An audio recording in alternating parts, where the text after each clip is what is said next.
arm yourself and stand by me.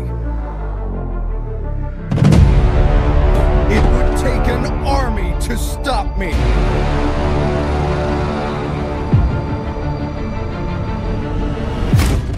Heroes never fade! Zhao Yun, isang mabagsik na general na nabuhay noong panahon ng Three Kingdoms.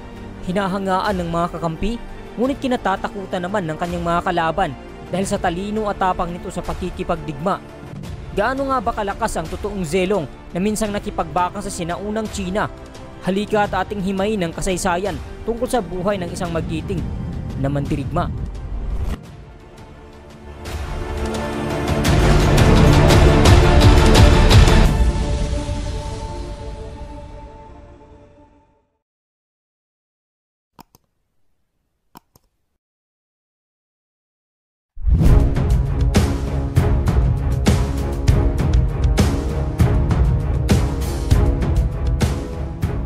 Nagsimula ang kwento ng isilang ang isang batang Zhao Yun sa isang maliit na bayan ng Shending na nooy bahagi ng Han Dynasty, mga 168 CE, na ngayon kasalukuyang matatagpuan sa probinsya ng Hebei, China. Nagmula sa isang pamilyang may katayuan sa kanilang komunidad, sa murang edad pa lamang ay ipinakita na nito ang mga katangian ng isang magiting na mandirigma. Lumaki siya ng may kahangahangang hitsura at makisig na pangangatawan, may katamtamang tangkad na 6 na talampakan, at handang makipagsabayan sa anumang mga labanan. Noong mga panahong yun, ang China ay sakop pa lamang ng isang sulong dinastiya, ang Han Dynasty, sa ilalim ng pamamahala ni Emperador Ling ng Han. Ang dinastiyang Han ay isa sa pinakamatagal at pinakamahalagang dinastiya sa kasaysayan ng China na itinatag noong mga 206 BCE at tumagal hanggang 220 CE. Ngunit nahati ito sa dalawang pangunahing yugto, ang kanlurang Han na nagsimula noong 206 BCE at nagwakas ng ika-9 na siglo CE. Nang maglaon umusbong naman ang silangang Han na kilala din bilang Later Han na nagsimula noong 25 CE at nagwakas ng mga 220 CE. Gayunpaman ang panahong ito ay kilala din sa kasaysayan ng China bilang isang panahon ng kaguluhan at pag-aalsa na tinatawag nilang Yellow Turban Rebellion na nangyari noong 184 CE. Ang rebellion na ito ay pinangunahan ng mga magsasaka na naghirap sa ilalim ng pamumuno ng mga Han dahil sa mataas na buwis, korupsyon ng mga opisyal at iba pang mga suliranin. Bagaman hindi pa nahahati sa maraming estado, ang sentral na pamahalaan ng Han ay unti-unting humihina at maraming lokal na warlords o mga militar na pinuno na nagkokontrol sa isang partikular na lugar o teritoryo sa pamamagitan ng lakas at karahasan. Ang mga warlords na ito ay nagsisimula ng magpamalas ng kanilang kapangyarihan sa iba't ibang bahagi ng imperyo. Napakaraming sumulpot na nagnanais makamkam upang hawakan ang gusto nilang teritoryo para sa kanilang pansariling interes. Ang paghina ng sentralisadong kontrol at pagtaas ng impluwensya ng mga warlords ay nagbigay daan sa pagkawasak ng dinastiyang Han noong mga 220 CE at sa kalaunan ay humantong sa panahon ng tinaguriang Three Kingdoms, kung saan ang China ay nahati sa 3 magkakalabang estado. Ang kaharian ng Wei na itinatag ng warlord na si Xiao Xiao, ang kaharian ng Shu na itinatag ng warlord na si Liu Bei, at ang kaharian ng Wu na itinatag ni Sun Quan, kung saan sa mga panahon ngang ito nabuhay ang isang magiting na general na si Zhao Yun o kilala din sa tawag na Zhao Zelong. Pagkatapos makatanggap ng rekomendasyon mula sa administrador ng Changshan Commandery upang maglingkod sa gobyerno, pinangunahan ni Zhao Yun ang isang maliit na grupo ng mga voluntaryong mandirigma na maglingkod kay Gang Sanzan, isang warlord sa probinsya ng Yu. Sa mga panahon ding ito ay mas matunog ang pangalan ng warlord na si Yuan Xiao pagkatapos ng kanyang kamakailang pagkahirang bilang gobernador ng Z Province. Kaya nag-aalala si Gong Sanzan na maraming tao sa Yu Province ang pipiliing maglingkod sa ilalim ni Yuan Xiao sa halip na maglingkod sa kanya. Kaya nang mag-alok si Zhao Yun kasama ang kanyang mga voluntaryo, mapanukso itong tinanong ni Gong Sanzan, "Narinig ko ang lahat ng nasa iyong probinsya at ang pagnanais na maglingkod sa mga Yuan. Bakit nagbago ang iyong isip at nagpasya na itama ang iyong pagkakamali?" Sumagot si Zhao Yun, "Ang imperyo ay nasa estado ng kaguluhan at hindi malinaw kung sino ang tama at kung sino ang mali.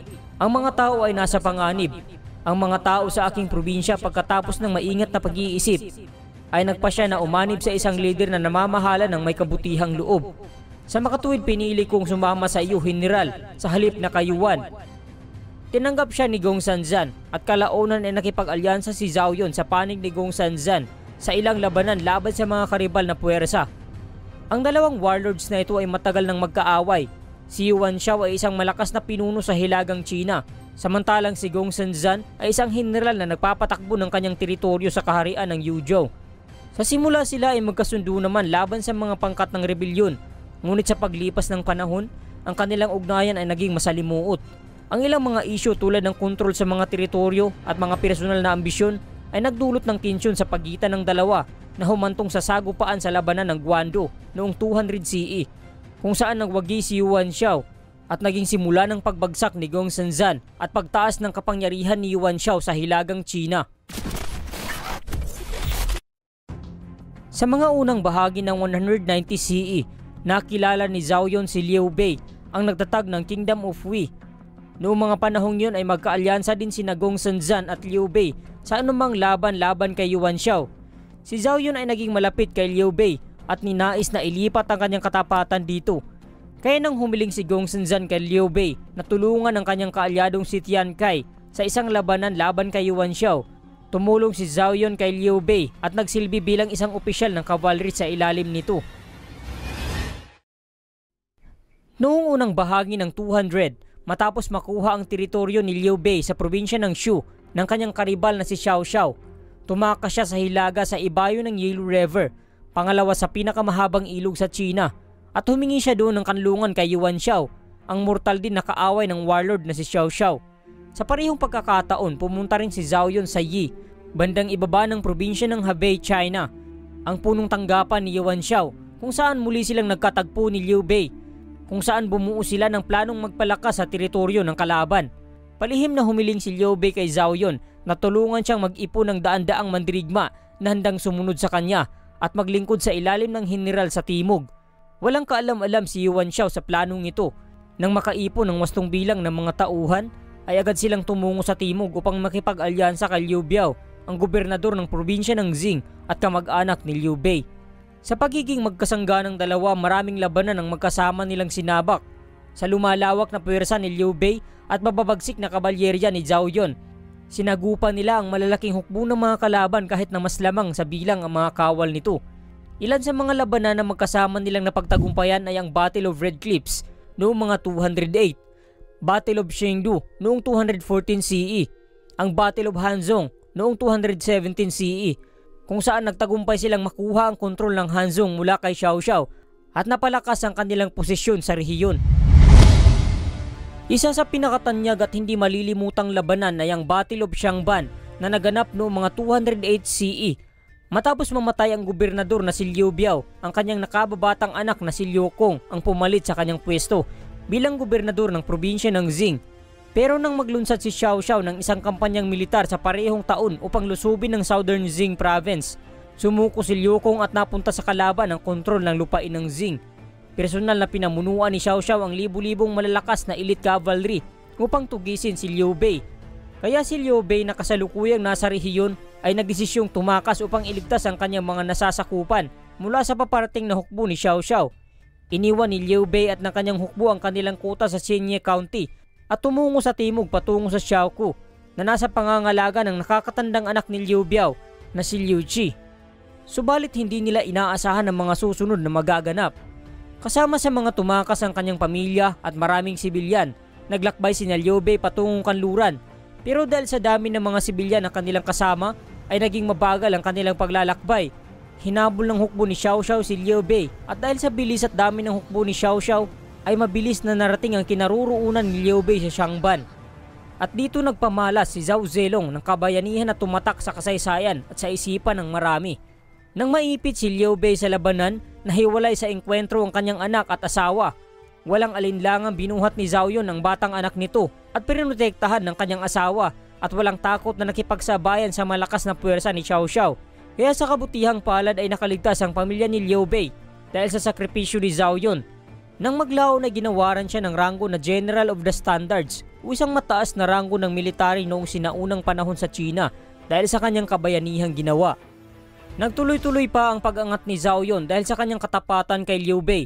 Napromote ito bilang Tenyente General dahil sa kanyang mga kontribusyon sa pagpapabagsak ni Liu Bei sa 4 na komandante sa timog ng probinsya ng Jing na ngayon ay matatagpuan sa lalawigan ng Hunan sa timog sentral na bahagi ng China, ang Changsha, Lingling, Wuling at Guiyang.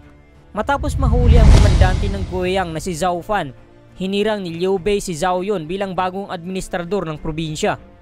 Noong bandang mga 211 CE, siya ang inatasang magbantay sa Jing province upang hindi mapasok ng mga kaaway habang si Liu Bei ay nagtungo sa kanluran sa lalawigan ng Yi upang tulungan ang gobernador ng probinsya na si Liu Jiang sa pagkontra sa isang karibal na warlord na si Zhang Lu ng Hanzhong Commandery.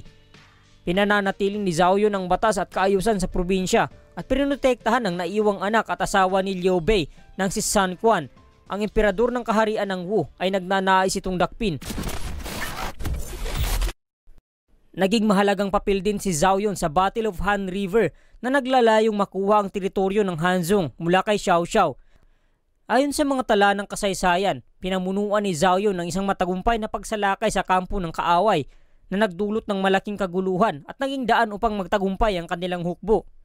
Nagpatuloy pa ang katapatan ni Zelong kay Emperador Liu Bei at marami pang laban ang kanilang pinagsamahan, kabilang na ang Battle of Xiaoting, Battle of Red Cliffs, Battle of Jiangling at marami pang ibang labanan. Pero pagkatapos mamatay si Liu Bei noong 223 CE, pumalit sa pwesto ang kanyang anak na si Liu Shan bilang emperador ng Shu. Matapos ang koronasyon, hinirang ni Liu Shan si Zhao Yun bilang Central Protector of the Army at General who attacks the South at ginawaran siya bilang Marquis ng Yongxan Village. Ang Marquis ay isang titulong nobelya na ikatlo sa rango sa mga titulo ng mga maharlika sa ilalim ng hari. Itinaas niya din si Zhao Yun sa posisyon na General who guards the East.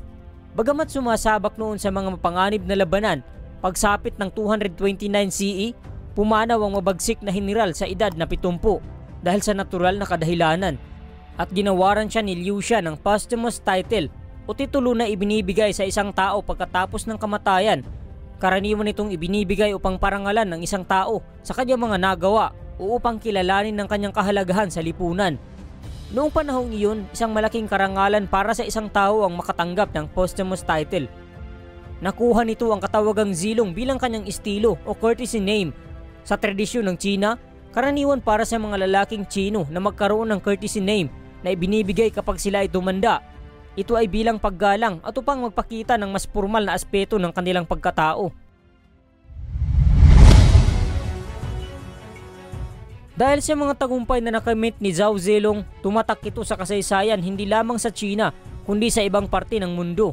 Ang kanyang karakter ay naging inspirasyon sa mga pelikula, nobela o mga laro na patuloy na tinatangkilik ng marami.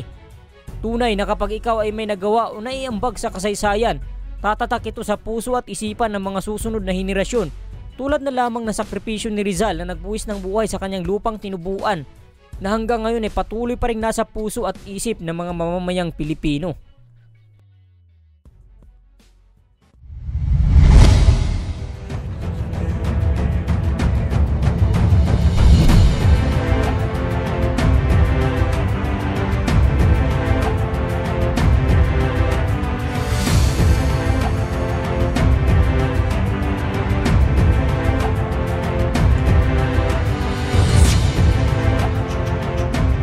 Kung nagustuhan mo ang video na ito ay huwag mo namang kalimutang mag-iwan ng like at subscribe at i-share mo na rin upang mas marami pa ang makakapanood.